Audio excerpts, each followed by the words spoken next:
কয়েক ঘন্টার মধ্যে ইরানের সামরিক বাহিনী ড্রোন ও ব্যালিস্টিক মিসাইল ব্যবহার করে পাল্টা হামলা শুরু করে। ইরানের লক্ষ্য ছিল ইসরায়েলের বিভিন্ন সামরিক স্থাপনা এবং মধ্যপ্রাচ্যের মার্কিন সামরিক ঘাঁটি। এতে অঞ্চলের আকাশ প্রতিরক্ষা ব্যবস্থা প্রায় প্রতিদিন সক্রিয় হয়ে উঠেছে এবং বহু শহরে সাইরেন বাজতে শোনা যাচ্ছে। ইসরায়েলের ভিতরে সংঘাত খুব দ্রুত ইরানের সীমানা ছড়িয়ে পুরো অঞ্চলে ছড়িয়ে পড়তে শুরু করে। লেবানন, ইরাক এবং সিরিয়ায় উত্তেজনা বেড়ে যায় অনেক। ইরানের মিত্র সংগঠন হিজবুল্লাহ ইসরায়েলের বিরুদ্ধে হামলা শুরু করলে সংঘাত আরও জটিল হয়ে ওঠে। এতে মধ্যপ্রাচ্যের বিভিন্ন সীমান্ত এলাকায় নতুন করে সামরিক উত্তেজনা তৈরি হয়। বিশ্লেষকদের মতে, যদি এই সংঘাতে আরও দেশ সরাসরি জড়িয়ে পড়ে, তাহলে এটি একটি বড় আঞ্চলিক যুদ্ধ রূপ নিতে পারে। এই যুদ্ধে প্রভাব শুধু সামরিক ক্ষেত্রে সীমাবদ্ধ নয়, এর বড় প্রভাব পড়ছে বিশ্বের অর্থনীতিতে। কারণ মধ্যপ্রাচ্যের একটি অত্যন্ত গুরুত্বপূর্ণ সমুদ্রপথ হল হরমুজ প্রণালী। এই সংকীর্ণ সমুদ্রপথ দিয়ে বিশ্বের প্রায় 20% তেল পরিবহন হয়। বিশ্বের বিভিন্ন দেশে এই প্রণালী দিয়ে তেল নিতে হয়।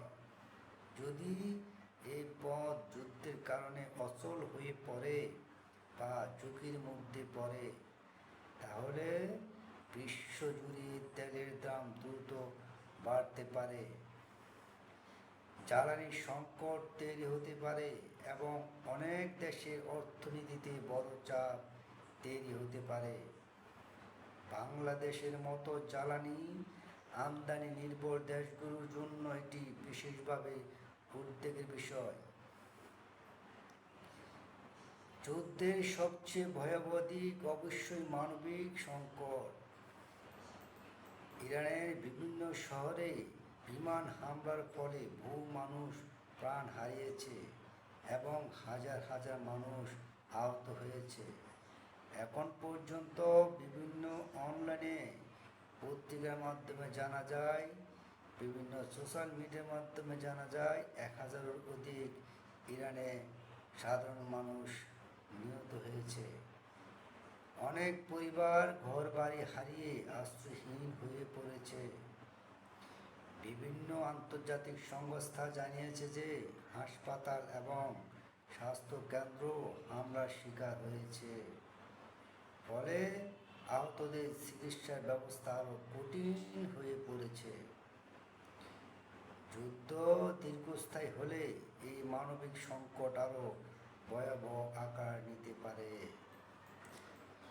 বিশ্লেষকদের মতে, এই সংঘাত আসলে শুধু একটি সামরিক যুদ্ধ নয়, বরং এটি একটি বড় ভূ রাজনৈতিক প্রতিদ্বন্দ্বিতার একটা ফল। মধ্যপ্রাচ্য দীর্ঘদিন ধরে প্রভাব বিস্তারের প্রতিযোগিতা চলছে। এই দিকে রয়েছে ইরান, অন্যদিকে ইসরায়েল ও যুক্তরাষ্ট্রের নেতৃত্বে পশ্চিমা জোট।